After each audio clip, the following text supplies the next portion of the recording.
حیران و پریشان ہے اللہ مدد کر، حیران و پریشان۔ الحمدللہ رب العالمین والصلاة والسلام علی اشرف الانبیاء والمرسلین وبعد۔ بسم اللہ الرحمن الرحیم۔ عن عمرو بن سلمۃ رضی اللہ عنہما قال قال ابی جئتکم من عند النبی صلی اللہ تعالی علیہ وسلم حقا قال فاذا حضرت الصلاة فليؤذن احدکم وليؤمكم اکثرکم قرآنا قال فنظروا فلم يكن احد اکثر قرآنا منی فقدموني وانا ابن 6 أو 7 سنين۔ رواہ البخاری و ابو داؤد والنسائی۔ حضرت عمر بن سلمہ رضی اللہ عنہما سے مروی ہے کہ میرے والد نے اپنی قوم سے کہا کہ میں تمہارے پاس رسول اللہ صلی اللہ علیہ وسلم کے یہاں سے حق لے کر آ رہا ہوں۔ ان کا ارشاد گرامی ہے کہ جب نماز کا وقت ہو جائے تو تم میں سے کوئی ایک اذان کہے اور امامت ایسا شخص کرائے جو قرآن مجید کا زیادہ عالم ہو۔ عمر نے کہا میری قوم نے دیکھا میرے سوا کوئی دوسرا قرآن کا عالم نہیں ہے، تو انہوں نے مجھے آگے کر دیا۔ اس وقت میری عمر 6-7 برس کی تھی۔ بخاری، ابو داؤد اور نسائی۔ معزز سامعین و سامعات، اب اس حدیث کی تشریح سماعت فرمائیے۔ قال ابی جئتکم من عند النبی صلی اللہ تعالی علیہ وسلم حقا۔ یہ صاحب فتح مکہ کے بعد اپنی قوم کے آنے والے وفد میں نبی کریم صلی اللہ علیہ وسلم کی خدمت میں حاضر ہوئے تھے، اور یہ لوگ دائرہ اسلام میں داخل ہونے کے لیے فتح مکہ کا اسی طرح انتظار کر رہے تھے جس طرح باقی مادہ عرب منتظر تھا کہ اس معرکہ آرائی کا اونٹ کس کروٹ بیٹھتا ہے۔ پس جب فتح مکہ کا عمل اپنے انجام کو پہنچ گیا، یعنی مکہ فتح ہو گیا اور اہل عرب کو خوب معلوم ہو گیا کہ رسول اللہ صلی اللہ علیہ وسلم جو پیغام لے کر تشریف لائے ہیں مبنی بر صداقت اور سراسر حق ہے، تو یہ لوگ پے در پے اسلام لانے کے لیے آپ کی خدمت میں حاضر ہونے لگے۔ فلم یکن احد اکثر قرآن منی، ان میں مجھ سے زیادہ ایک بھی قرآن کا عالم نہیں تھا۔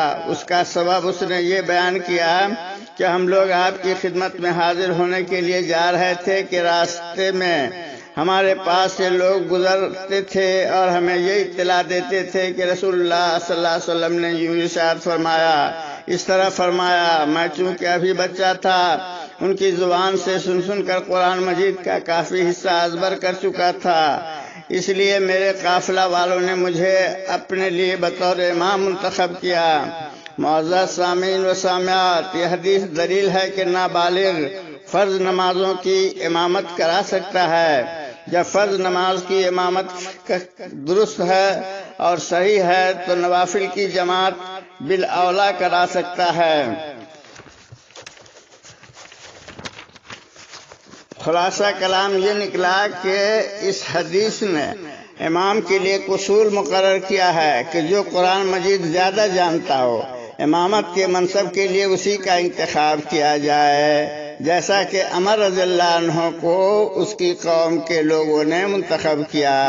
اس حدیث سے ایک بات یہ بھی واضح ہوتی ہے کہ امامت کا منصب اذان کے منصب سے افضل ہے، اس لیے کہ مؤذن کے لیے کسی قسم کی شرط نہیں لگائی گئی، صرف حسن صوت اور بلند آواز والا ہونا چاہیے۔ 6-7 سالہ بچے کو امام مقرر کرنا صرف اسی وجہ سے تھا کہ اسے دوسرے کے مقابلہ میں قرآن زیادہ تھا۔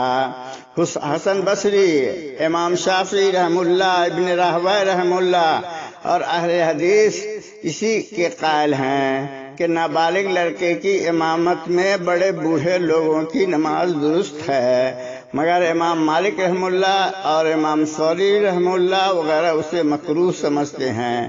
امام احمد رحمہ اللہ اور امام ابو حنیفہ رحمہ اللہ سے 2 قول منقول ہیں۔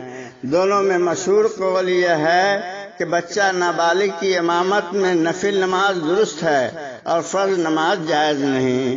یہ حضرات کہتے ہیں کہ عمر بن سلمہ کو امام نہ تو حضور کے فرمان کے تحت مقرر کیا گیا اور نہ ہی آپ سے پوچھ کر اس کا انتخاب کیا گیا۔